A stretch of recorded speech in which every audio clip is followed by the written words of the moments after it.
The 5 biggest mistakes homeowners make when selling their house. I made a guide that you can download below, and also it goes out on a newsletter. So you can't see it, but it's a newsletter that I have.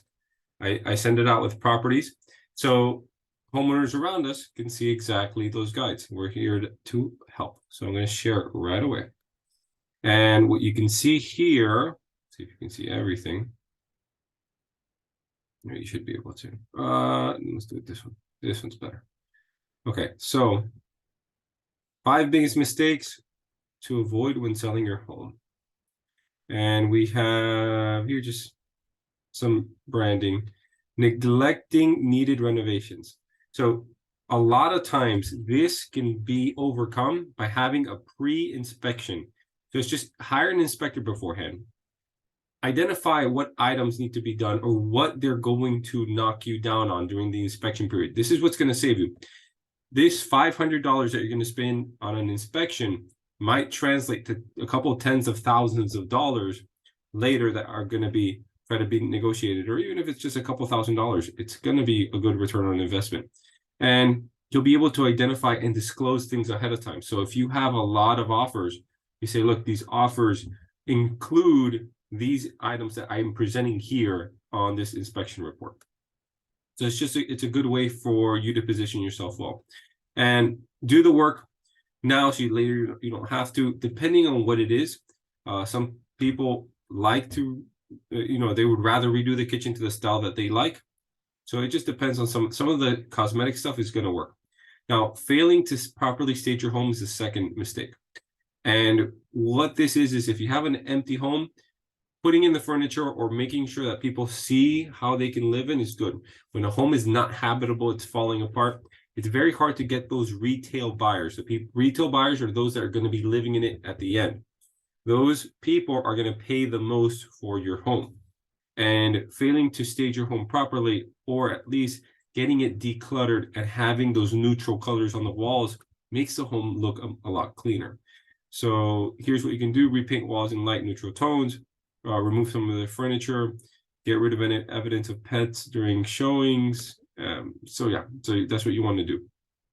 Mistake number 3, asking too much or too little for the home. And this is what you're going to see. If you ask for too much, you're not going to have any kind of activity for the home. People aren't going to want to see it. There's going to be very little phone calls. You're going to say, what's wrong? Why is the market changing that much?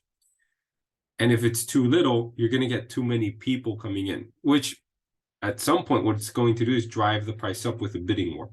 So if you had to pick one of these two, definitely too little is better, but still you want to stay within, and here's the sweet spot, within 5 to 10% of what the market value is. If you do that, what you're going to do is, if people think it's still a discount and there's enough traffic, they're going to drive it up just a little bit above that market value.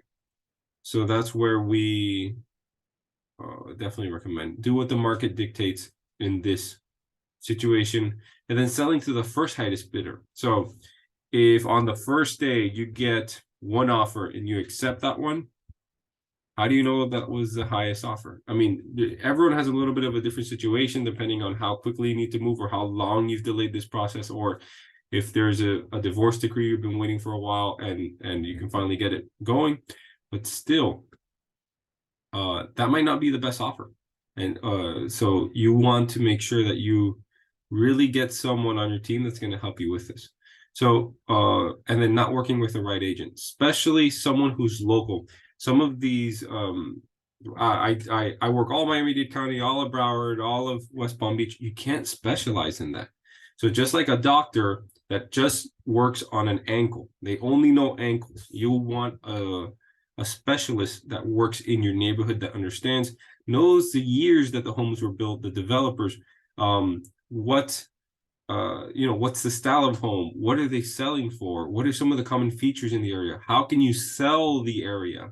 And when you go that inch wide and a mile deep, it just allows you to sell that so much more than if you were just a mile wide and an inch shallow. It's a completely different ballgame. So you definitely want someone in your area, a neighborhood expert that will help you with that. So that's it for this. Wanted to share you this guide.